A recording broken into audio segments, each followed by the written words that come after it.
નમસ્કાર, સુસ્વાગતમ. ધોરણ 11 commerce SPCC એટલે કે સેક્રેટરીયલ પ્રેક્ટિસ અને વાણિજ્યક પત્ર વ્યવહાર, તેનો ભાગ 2, પ્રકરણ 5 નિયમન પત્ર.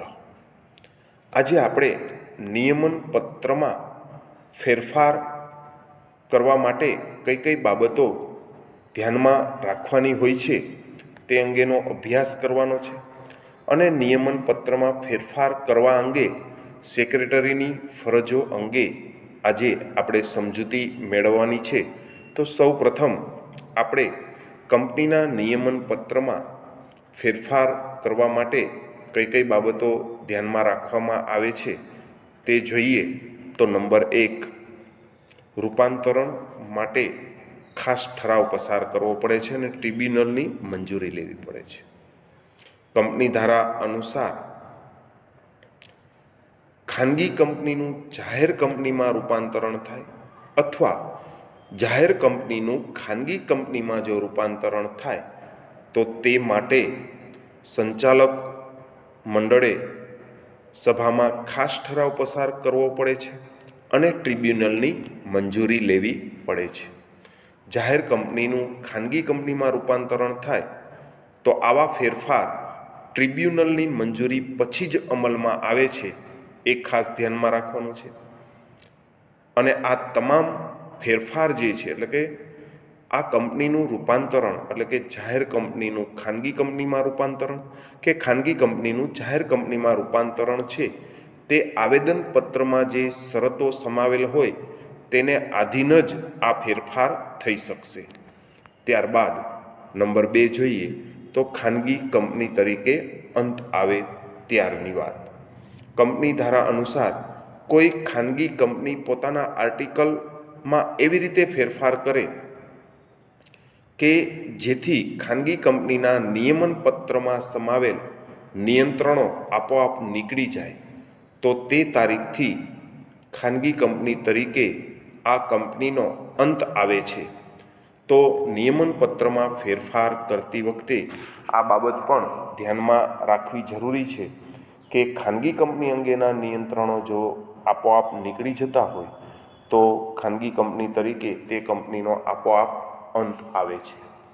ત્યારબાદ ડિરેક્ટરનું મહેનતાણા અંગે સંચાલકો, મેનેજિંગ ડિરેક્ટર કે પૂર્ણ સમયના જે સંચાલકો છે તેના મહેનતાણામાં કોઈ ફેરફાર કરવો હોય કે તેના મહેનતાણામાં વધારો કરવો હોય તો તે માટે ખાસ ઠરાવ પસાર કરવો પડે છે અને ખાસ ઠરાવ કર્યા પછી આ નિયમન પત્રમાં ફેરફાર કરી શકાય છે. ત્યારબાદ જોગવાઈ વિરુદ્ધ નહીં, એટલે કે નિયમન પત્રમાં તમારે ફેરફાર કરવો હોય તો ખાસ ઠરાવ દ્વારા નિયમન પત્રમાં ફેરફાર થઈ શકે છે. ટ્રિબ્યુનલની મંજૂરી લઈ અને પણ નિયમન પત્રના અમુક નિયમોમાં ફેરફાર કરી શકાય છે, પણ આ ફેરફાર કરતી વખતે એ બાબત ધ્યાનમાં રાખવી જરૂરી છે કે સર્વોપરિતા ધરાવતી કંપની ધારાની જે જોગવાઈઓ છે એ જોગવાઈની વિરુદ્ધમાં કોઈ નિયમમાં તમે ફેરફાર કરી શકતા નથી. ત્યારબાદ કાયદા વિરુદ્ધ નહીં, એટલે કે નિયમન પત્રમાં ફેરફાર કરતી વખતે આ બાબત ધ્યાનમાં રાખવી જરૂરી છે કે નિયમન પત્રમાં થતો ફેરફાર ભારતનો જે વર્તમાન કાયદો છે એ કાયદાની વિરુદ્ધમાં તમે ફેરફાર કરી શકતા નથી. તેવી જ રીતે આવેદનપત્રની વિરુદ્ધ પણ તમે ફેરફાર કરી શકતા નથી. એટલે કે આવેદનપત્રમાં આપેલી જે કલમ છે એ કલમની વિરુદ્ધમાં તમે નિયમન પત્રમાં કોઈ ફેરફાર કરી શકતા નથી. તેવી જ રીતે છેતરપિંડી થતી હોય, દગો કે જુલમ થતો હોય તેવા ફેરફાર નિયમન પત્રમાં કરી શકાય નહીં. સામાન્ય રીતે કંપનીના સભ્યો શેર હોલ્ડર છે તો આ શેર હોલ્ડર કે સભ્યો સાથે છેતરપિંડી થતી હોય, તેની સાથે દગો થતો હોય કે તેની સાથે જોર જુલમ થતો હોય તે પ્રકારના ફેરફાર નિયમન પત્રમાં કરી શકાતા નથી. ત્યારબાદ કંપનીનું હિત જળવાઈ રહેવું જોઈએ. નિયમન પત્રમાં ફેરફાર કરતી વખતે કંપનીનું હિત જળવાય તે રીતે નિયમન પત્રમાં ફેરફાર થાય છે કે કેમ તે જોવાની સેક્રેટરીની ફરજ છે. ત્યારબાદ કંપની ધારા વિરુદ્ધને પ્રવર્તમાન 2013નો કંપની ધારો અસ્તિત્વમાં છે. 2013નો કંપની ધારો અસ્તિત્વમાં ન હતો ત્યારે પણ કંપનીની સ્થાપના થયેલી છે, કંપનીની રચના થયેલી છે. ત્યારે 1956નો કંપની ધારો અસ્તિત્વમાં હતો અને તે ધારો કે તે કાયદાના નિયમ કે જોગવાઈ અનુસાર કંપનીની રચના થતી હતી. તો આ કંપની ધારાના વિરુદ્ધમાં નિયમન પત્રમાં કોઈ ફેરફાર થઈ શકતો નથી. તો આ નિયમન પત્રમાં ફેરફાર અંગેની જોગવાઈઓ છે. તો હવે આ નિયમન પત્રમાં ફેરફાર કરતી વખતે સેક્રેટરીએ કઈ કઈ ફરજોનું પાલન કરવાનું હોય છે તે અંગેની વિગત જોઈએ તો નંબર 1, સામાન્ય સભાની 21 દિવસની નોટિસ, એટલે કે શેર હોલ્ડરની સભા બોલાવવા માટે નોટિસ તૈયાર કરવી પડે છે. અને આ નોટિસ શેર હોલ્ડરને સામાન્ય સભાના 21 દિવસ અગાઉ મળી જાય તે રીતની વ્યવસ્થા કરવાની ફરજ સેક્રેટરીની છે.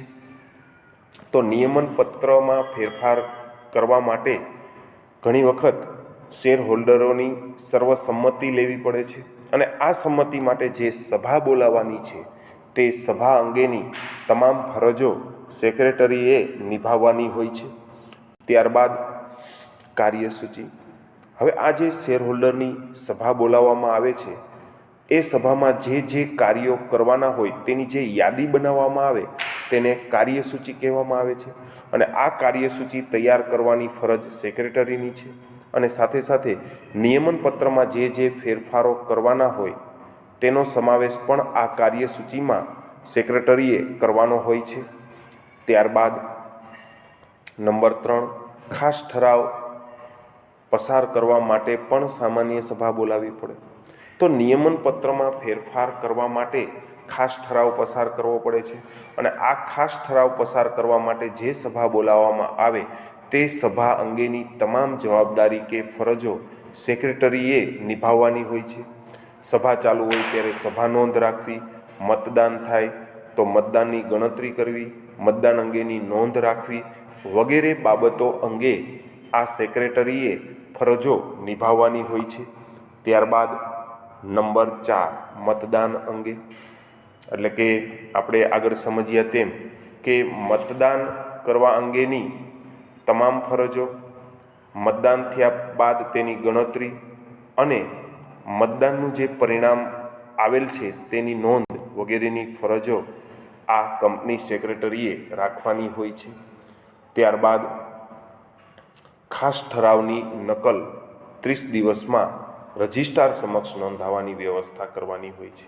એટલે કે નિયમન પત્રમાં ફેરફાર કરવા માટે જે ખાસ ઠરાવ પસાર થયેલ હોય તે ઠરાવની નકલ ઠરાવ થયાના 30 દિવસમાં કંપની રજિસ્ટ્રાર સમક્ષ નોંધાવવાની વ્યવસ્થા કરવાની જે ફરજ છે તે સેક્રેટરીએ નિભાવવાની હોય છે.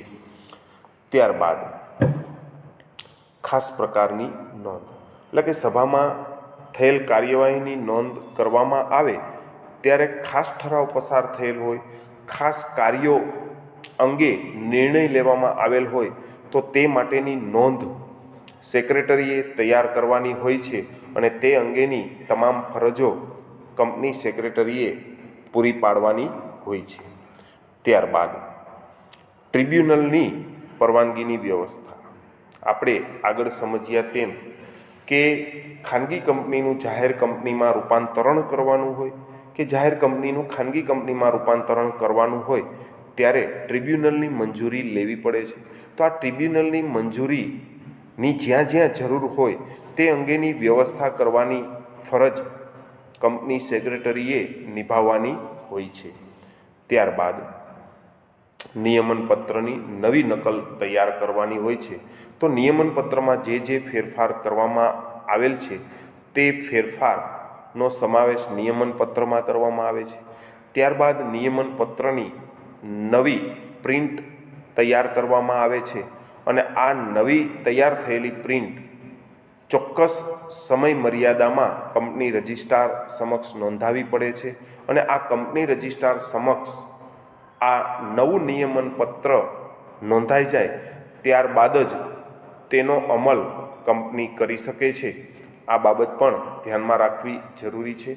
વિદ્યાર્થી મિત્રો, આજે આપણે કંપનીના નિયમન પત્રમાં ફેરફાર અંગે કંપની ધારાની જોગવાઈઓ તેમજ નિયમન પત્રમાં ફેરફાર કરવા અંગે સેક્રેટરીએ કઈ કઈ ફરજો નિભાવવાની હોય છે તે સમજવાનો પ્રયત્ન કર્યો.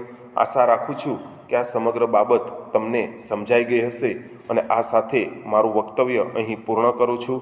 આભાર અને અસ્તુ.